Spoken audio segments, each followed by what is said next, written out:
This is Dolynny TV, ladies and gentlemen. Good morning and welcome back to another edition of Edmonton Oilers discussion here on the channel. And my goodness, my friends, we have got some chat about the Western Conference Final. Oh, yeah, we are there to face the Colorado Avalanche starting in Colorado on Tuesday. So there's a couple of storylines, right? Obviously, number one, you can go with the ice time of the lower end wingers, Kazi and Archibald. Would you prefer to maybe put in Savoy and Holloway in game one, see what they can give you, given that Savoy maybe is a Denver University product? And oh, by the way, Dylan Holloway would be really handy in a big boy role on this team against the Colorado Avalanche. Just saying. That's one storyline, but I think perhaps the biggest storyline here is matchups, matchups, matchups, right? That's where we're asking ourselves, where do the Oilers have the advantages? Where do the Oilers have the disadvantages? And I've seen a lot of chatter since Colorado won that game last night in game 6 against St. Louis on where the Oilers really stack up against the Colorado Avalanche. And here's the thing, right? Is coming into the Flames series is Markstrom looked otherworldly, right? Markstrom looked like he was going to be the end all be all problem for our Edmonton Oilers in the Battle of Alberta. However, that proved to be absolutely the reverse. He was the end all be all problem for the Calgary Flames. If a beach ball floated out of the stands, it would have ended up past him in the back of the net. That is the kind of series Jacob Markstrom had with an 852 save percentage. So, walk it back a little bit. Well, Darcy Kemper didn't exactly have the best series for the Colorado Avalanche either, right? He kind of struggled against the St. Louis Blues at times. He looked going in last night before Colorado turned up the heat to try and win that one, right? Obviously, they had at one point 30 to 15 the shots, but the score was 2-1 St. Louis. Now, you want to tell me if Colorado is going to be a high volume shooting team, more similar to LA, and a team that can't get the key saves when they need to, i.e., that 2 goals on 15 shots midway through the third period, that bodes well for our Edmonton Oilers. Obviously, you have to talk about Mike Smith and what he brings to the Edmonton Oilers crease and what he doesn't bring, the liabilities, the assets, all that. For Mike Smith, I think the biggest thing here is, again, as with most goaltending matchups against other teams, is he is going to be able to handle the puck better than the other player in the net for the other team, which is going to allow us to have a matchup advantage in the crease right away.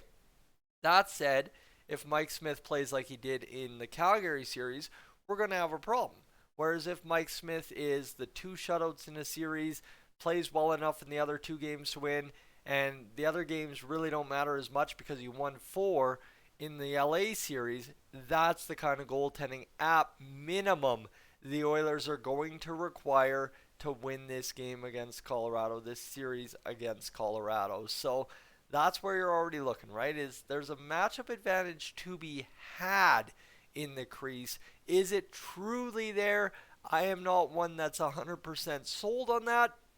Although right away you do have to give Smith the nod for the puck handling, which automatically then kind of starts, okay, well, if, and that's what the Stanley Cup playoffs are built on, my friends, is if.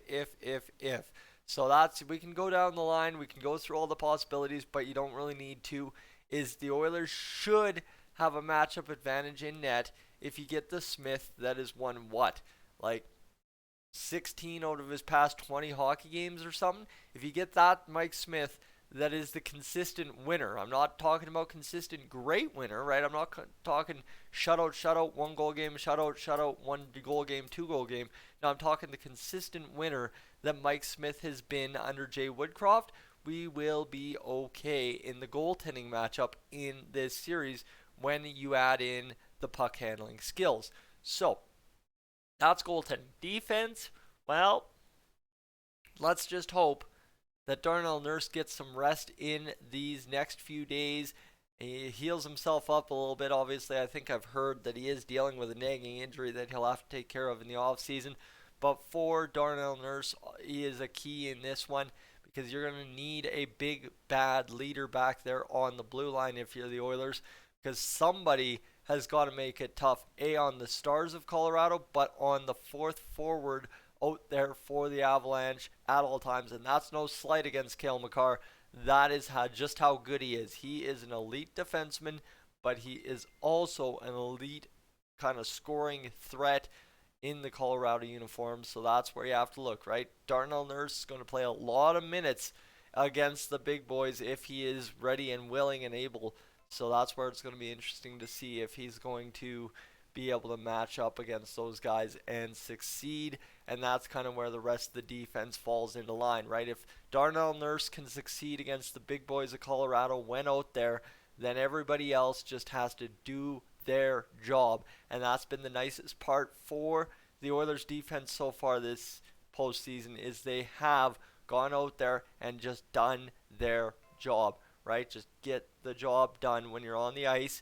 Doesn't have to be pretty, doesn't have to be super great looking, doesn't have to be anything wow, blow your socks off. Just bend, don't break. And that's where the Oilers can have a matchup advantage in the defense, but again, it's all for naught because Cale Makar's at the other side of the ice, and that right there is a huge check in the box for the Colorado Avalanche when it comes to the defense, is because you've got that dynamic guy, plus you got Devon Toews, who himself, honestly, if Makar wasn't on this team, that's who you're talking about in terms of being scary for the Colorado Avalanche. So that's where we're looking, is there is no contest here at defense for the Oilers. You can say about what you want, but for the Colorado Avalanche, they're winning this series on D every single game.